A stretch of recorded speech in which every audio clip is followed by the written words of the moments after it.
تھا کہ تم نے ہاتھ میں نہیں آنا ہے خان نے کہا، تم نے انڈر گراؤنڈ رہنا ہے، بڑے ظالم ہیں یہ، پکڑ رہے ہیں لوگوں کو، جیلوں میں ڈال رہے ہیں، تو تم نے بی پیشنٹ، اندر رہنا ہے، نہیں نکلنا باہر۔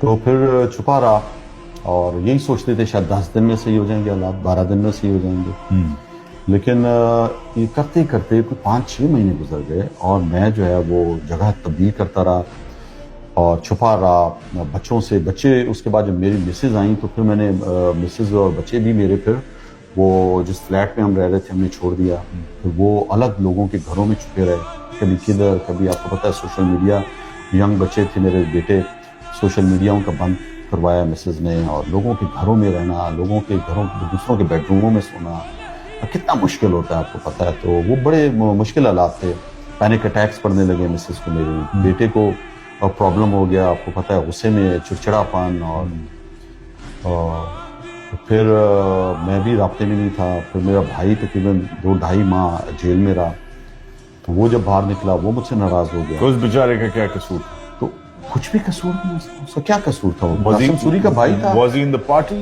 دیکھیں پارٹی میں تو میری پوری فیملی ہم سپورٹ کرتے تھے، تو لیکن وہ کبھی کوئی عہدیدار نہیں تھا پارٹی کے اندر، وہ کوئی ڈسٹرکٹ لیول کا کیا یونین کونسل تک کا لیول کا وہ نہیں تھا۔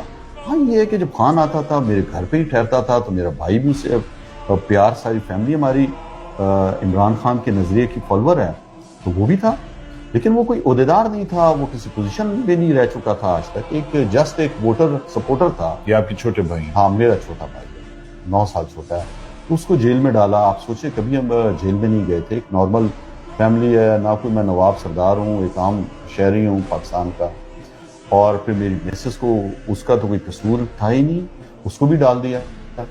تو یہ تو صرف میرا کیا، آپ دیکھیں پورے پاکستان سے انہوں نے کتنے ہزار لوگوں کو اٹھا لیا، اور خان کو تو چھوڑا لیکن ہمارے بہت سے لوگوں کو نہیں چھوڑا۔ اور پھر آپ کو کب سینس ہوا کہ